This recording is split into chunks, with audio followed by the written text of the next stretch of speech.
Good morning, gentlemen. Today I'm going to talk to you about Bhutan. Bhutan, as you know, is a small kingdom sandwiched between Tibet and India. Now, of course, with the change of ownership of Tibet, which was recognized by Nehru when he said that I recognize the suzerainty of China over Tibet, actually, Bhutan has become a buffer state, a small state on the border between China and India.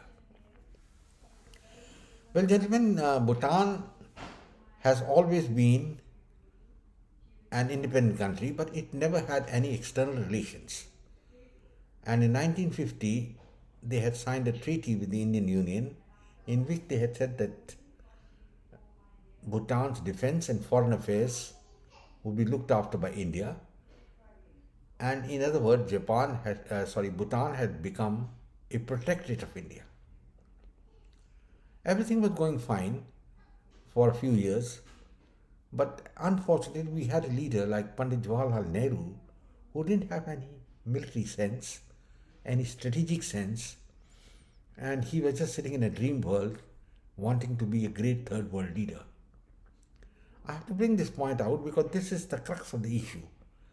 He inherited the borders from China, from the British, but he didn't put them into practice.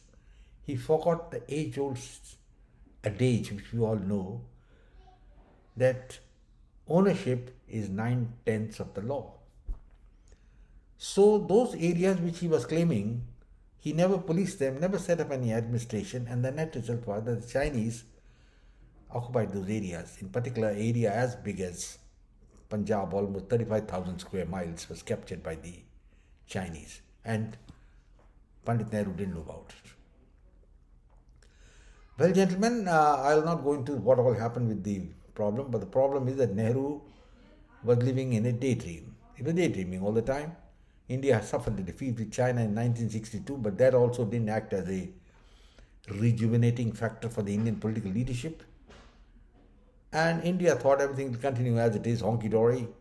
But finally, things began to change in the northern borders because China had different ambitions. And they believed that they were part of the Middle Kingdom, which once was the center of the world, and they felt this the time has come now when we must dominate. So they were able to get Nepal out of the Indian orbit. The Communist Party in Nepal took over power, and now the situation is that they're claiming some Indian territory as well. And at the same time, they had the eyes on Bhutan. So they decided to put pressure on Bhutan, and they restructured the 1715 treaty which was made between Bhutan and Tibet. And now, since Tibet is the de facto part of China, the Chinese have said that we claim, as per the treaty, a eastern portion of Bhutan as part of China. These are pressure tactics. And India is supposed to defend Bhutan. Now, the Bhutanese don't have confidence, I feel, that India is capable of defending them. Two things happened. First was the Galwan clash with China. Almost 20 Indian soldiers were bludgeoned to death.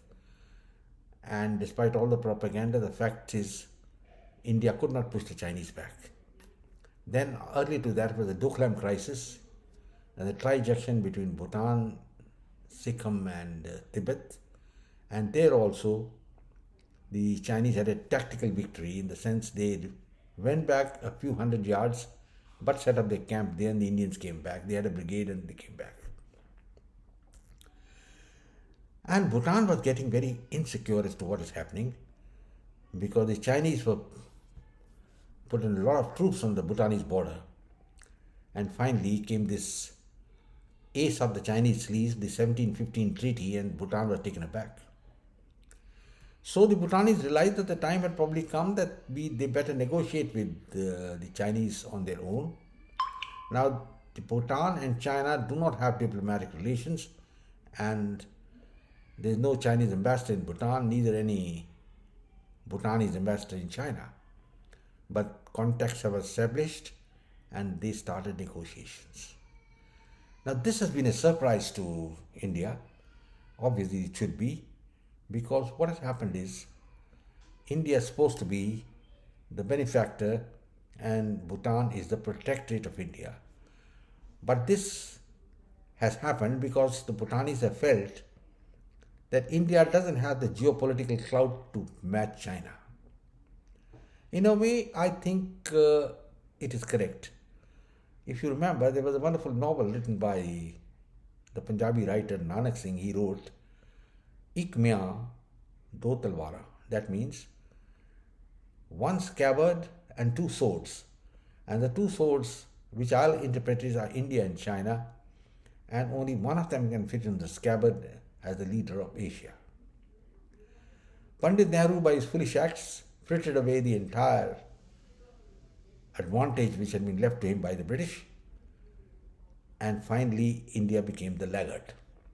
Chinese economy has gone up 6 times that of India, and India is still marking time, fighting on caste and other things, wasting time. That's about all I can say. I'll talk about that later. But as it stands now, gentlemen, Bhutan is negotiating directly with the Chinese. That is the point which has to be noted. They're directly negotiating with the Chinese. And the net result is, it's a great surprise and shock to New Delhi that this has happened.